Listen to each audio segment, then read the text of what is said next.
มายังสองคนเนี่ยล้มเรื่องยังเด็ก บิ๊กดำเอ็มบิ๊กดำเปิด โอ้ กินชวนอ้อยแล้วว่า เป็นไรปะเอาในชวนย่างเอาไหนบัวไรของเจ้าตัวไร ง่อย100 เฮกตาร์หมดแล้ว พอตู้เอาในบัวไร7 ปลายเอกตา อ่า เลยเขากันได้มาบิ๊กดำเอาเนี่ยจะละหมักน้ำตุกี้นะ บุญต้นบุญหักหัน คนดังเนี่ยคนดังมาสนับสนุนไอ้ตุนก็ไปเตี้ยเนี่ยอันนั้นผมจงเสือมาขายรถเอาบิ๊กดำต่อไปอีกตัดผมเนี่ยมา คือว่ามีธุรกิจหนึ่งนะอยากลงกันว่าเฮ็ดยังหอปอกหอผัก จะลงทุน ลงทุนเป็น ลงทุนเอาว่าวันแรกจะ50 ล้าน เดี๋ยวมันผัก เห็นมันผัก โอ้มันได้เงินมาเฮ็ดได้แบบนี้ได้เงินมาแบบปันกันได้แบบ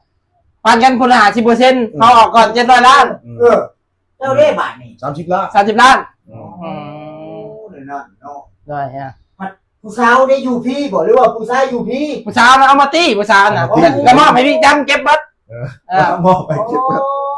เก็บเบิดอีกบาท ตายกูตาย แล้วก็ฝากถึงผู้สาวสายตีทั้งหลายเนี่ยมาบิ๊กดำในอีโก้ห้อง56ผู้ใดเราเป็นใหญ่เรา 87 เด็ด บอกเสียเลย